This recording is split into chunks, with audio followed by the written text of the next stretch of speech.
날선 공격을 하고 있는 한국팀. 볼 잡은 박신자. 볼을 왼쪽으로 돌렸습니다. 1차전에서 이탈리아를 꺾은 대한민국. 다음 상대는 만만치 않은 상대, 주최국 체코였다. 66대 65로 뒤지고 있던 상황. 종료 10초를 남겨둔 채 체코 선수의 공을 번개같이 가로채고 날아간 패스. 수비수 한 명을 제치고 들어간 슛. 기적같은 골, 골인이었다. 기적같은 역전승을 시작으로 동독과 일본, 유고를 연파하며 당당하게 준우승. 우승팀이 아니지만 이례적으로 MVP에 선정된 박신자. 대한민국이라는 이름을 세계 무대에 올려놓으며 유럽 농구계를 발칵 뒤집어 놓았던 명승부들. 그 중심에는 언제나 박신자가 있었다. 여왕이자 전설이 된 그 이름, 박신자. 박신자 선수는 정말 대단했는데 나는 라디오로 그 중계를 듣기 위해서 정말 라디오를 하루 종일 켜고 다녔다라는 그런 기사님들의 말씀을 들었을 때 내가 알고 있는 그 박신자 선수보다 정말 대단한 선수였구나라는 생각을 했습니다. 1954년 봄, 운동자라는 선배들이 부러워 농구공을 만지기 시작했던 13세 단발머리 소녀의 놀라운 성과. 숙명여중 3학년 재학 시절 대표팀으로 뽑힌 그녀의 행보는 모두가 주목할 수밖에 없었다.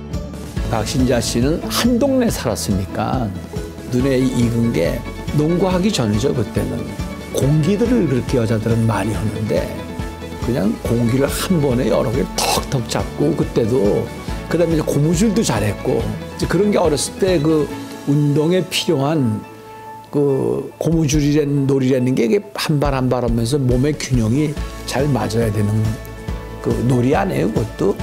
그다음에 공기도 이제 손의 핸들링이 굉장히 중요한 건데 그런 거에 능숙한 모습을 가지고 골목에서 잘하는 모습을 쭉 봐왔었어요. 176cm의 키에 앳된 여고생 박신자는 우리나라 농구 사상 처음으로 2만 5천 명의 관중을 기록한 한중 친선 경기에 참가, 36대 28로 승리하며 독보적인 스타 반열에 오른다. 코트를 누비는 박신자의 화력은 독보적이었고 관중들은 일제히 일어나 열화와 같은 박수를 보냈다. 박신자 영입을 위해 농구부 창단까지 고려했던 농협과 당시 무적을 자랑했던 한국은행을 제쳐두고 상업은행에서 프로농구를 시작한 박신자. 이는 상업은행 전성기와 함께 여자농구의 붐을 일으켰다. 박신자로 시작된 한국은행과 상업은행의 라이벌 구도. 3,000명을 수용하는 장충체육관에 7,000명이 운집하는 초유의 사태에서도 팬들의 이목은 오로지 그녀에게 집중됐다. 보기 드물게 박신자 선배라는 특별한 존재가 나타났기 때문에 서로가 스컷 하려고 하다 보니까 전쟁이 난 거죠. 저희 아버지를 통해서 얘기를 들었을 때 007 작전을 방불케 했다고 들었습니다. 그래서 뭐 여기 피해 다니고 저기 피해 다니고 몰래 감추고 다니고 뭐 숨고 다니고 변장하고 다니고 이런 일들이 있었다고 들었고요. 대한민국의 명예가 달린 일본 팀과의 경기. 박신자 선수를 포함한 모든 선수들은 이를 악물고 뛰었고 9전 전승으로 일본을 압도하며 파란을 일으켰다. 산업은행 여자농구단이 공항에 도착했을 때 모인 군중들은 단 하나의 이름, 박신자를 연호하며 열광했다.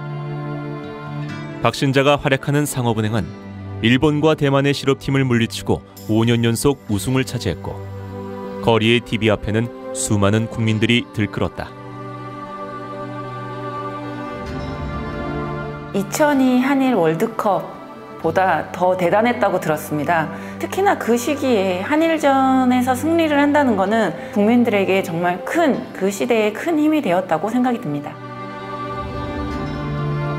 참가 예정이었던 이탈리아가 출전을 번복하면서 그 자리를 메우게 된 대한민국. 박신자의 세계 무대 입성의 첫걸음이었다. 여자농구가 국제대회를 나가는 것은 아시아권을 넘어선 탈아시아로 세계로 진출한 첫 번째 대회가 바로 그 대회. 대표팀 대신 출전하게 된 상업은행팀은 익숙하지 않은 외국 기후와 코트라는 악조건 속에서도 일본을 누르고 13개국 중 8위의 성적을 거둔다. 예선 리그, 아르헨티나, 체코슬로바키아, 유고슬라비아와의 게임에서 67점을 득점한 박신자 선수. 대한민국 팀을 예선 리그 최우수팀으로 이끌었다. 190cm대인 장신의 외국팀 선수들. 그에 비해 165cm에 불과했던 대표팀의 평균 키. 어찌 보면 무모한 대결이었다. 유럽의 강호들을 차례대로 격파하며 파란을 일으켰던 박신자. 하지만 소련과의 경기는 역부족이었고 전반전에는 유고의 11점 차로 리드당하기도 했지만 후반전 투혼을 발휘하며 78대 71 승리를 이뤄냈다. 1967년 세계선수권 대회에서 우리나라의 준우승을 견인한 박신자는 준우승 팀 선수로는 이례적으로 대회 최우수 선수로 선정, 세계적인 수준의 선수로 인정받았다. 김포국제공항에서 서울운동장으로 이어진 카퍼레이드 후 국민 환영 행사에는 3만여 명의 인파가 몰렸다. MVP의 영예를 안고 돌아온 박신자는 대한민국의 꽃으로 화려하게 피어올랐다. 박신자를 포함한 우리 대표팀은 그해 8월 말 도쿄에서 열린 유니버시아드 대회에 참가해 일본을 누르고 사상 첫 금메달을 획득한다. 국제대회에서 박신자의 시원시원한 플레이는 국민들의 마음을 통쾌하게 만들어주었다. 그때 당시에 국내에서는 그걸 갖다 라디오로 중계를 했는데 거의 밤을 새우고 평화시장의 상인들이 대한민국 대표팀이 나가서 어떤 성적을 내느냐 장사 다 집어치고들 앉아서들 그걸 응원을 했었으니. 26살의 나이, 모든 영광을 겪어본 그녀에게 남은 유일한 것은 최정상에서 은퇴하는 일뿐이었다. 그녀를 위한 한국전력과의 은퇴 경기. 평일에 열린 경기였지만 수천 명의 관중이 몰려 대스타의 마지막 은퇴 경기를 지켜봤다. 한국 여자농구가 태동기를 거쳐 부흥기를 꽃피울 때 그 모든 곳에는 그녀가 있었다.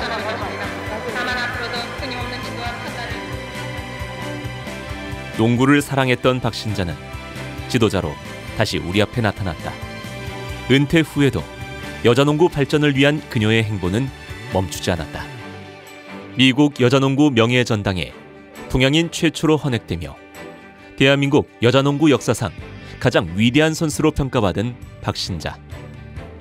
정말 대단한 영웅이죠. 박신자 선배가 계셨기 때문에 지금까지 여자농구가 인기를 갖고 지켜왔다고 생각을 합니다. 역헐이었었어요. 농구라는 종목을 떠나서 우리나라 여성 스포츠, 나가서는 대한민국 스포츠를 위해서 얼마든지 큰 역할을 할 수 있을 정도의 거기에 걸맞는 사람이었었어요.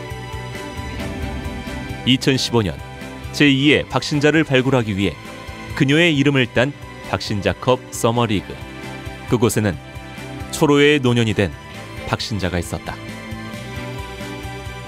박신자컵은 저에게 기회를 열어준 것 같아요. 박신자컵은 나에게 자신감이다. 이 대회에서 자신감을 찾는 게 제 목표이기 때문에 제 자신감이다. 저에게 성장통입니다. 안 될 수도 잘 될 수도 있는데 열심히 해야 될 것 같아요. 176cm, 등번호 14번. 화려한 플레이로 국민의 사랑을 받은 박신자. 농구를 사랑한 그녀. 코트를 떠났지만 여전히 대한민국 여자농구의 전설로 기억되고 있다.